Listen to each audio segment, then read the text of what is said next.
Hey guys, what's going on? Welcome to another video. We are back once again, and currently I am still in the same location that I shot the last video in, basically just in my car at the entrance to a park, which is currently closed off. So, but yeah, basically today we are going to be talking about the Nismo 370Z, and basically, should you buy a Nismo? Do you need a Nismo? Let's go ahead and start diving into it. So, currently the car that I'm in right now is a 2016 Nissan 370Z Sport Tech. Basically, the Sport Tech has the raised wheels, so pretty nice wheels. And then it's got the Akabono brakes, I believe they're called. They're the red brakes.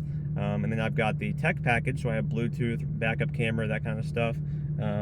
So I did really good for this package for me personally, but you might want a Nismo, so let's just go ahead and dive into it.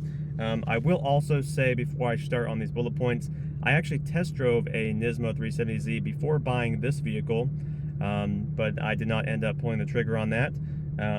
It was just out of my budget, and it didn't have a backup camera, so that's kind of a big deal when I can't really see anything behind me on these terrible blind spots.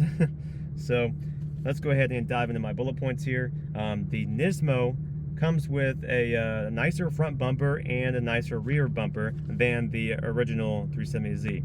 So let me show you what I mean. Right over here, we have a couple photos here. This is the Nismo front and rear. So these are the bumpers, what they look like. And right here, these are the regular 370Z front and rear bumpers. So hopefully you guys can kind of see the difference there. That's the main difference when you're like looking at the cars in person. That's the main thing you'll notice right away. And then the wheels are different as well. But another point here is that the Nismo is actually tuned.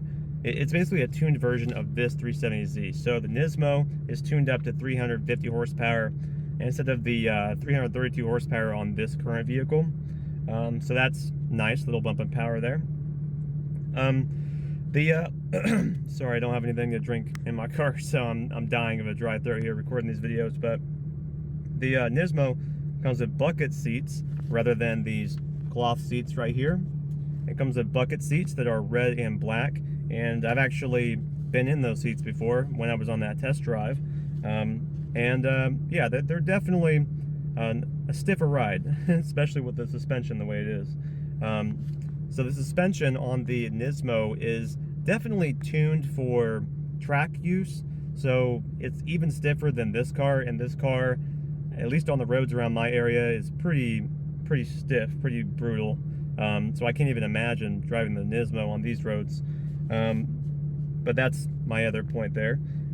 Also, the Nismo is slightly lower than the regular 370Z, and that of course is for more track-oriented purposes. The 370Z by itself, the non-Nismo version, is more oriented for daily driving, going on a track day every once in a while. But the Nismo is like seriously track focused. It's got like the race seats in it. It's got the bump and power, you know, the silver suspension, all that kind of stuff. So it just really depends on what you want. Also your price range too, because the Nismo usually goes for I think like 8,000 to 10,000 more than the regular 370Z. So it just kind of depends on what you want to do. For me personally, you know, I got this car with 15,000 miles, taxes and everything for like 35K. I know it was a little bit higher than it probably should have been due to, you know, COVID, inflation, whatnot. But the Nismo was like 10 grand over that, and I could not do that. That would not work for my budget. So that's why I personally went with this 370Z. The Nismos are nice, but really I don't think you need it. So basically, should you buy a Nismo 370Z? I don't think so, unless you plan on going to the track often, or at least somewhat often.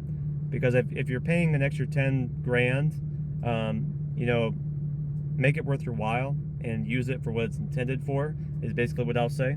But for me personally, as a daily driver, the 370Z works just fine for me. So if you have any questions, comments, anything like that, let me know down below. This video was supposed to be pretty short, and it looks like I've managed to do that. So thank you guys for watching, and I will see you, as always, in the next video.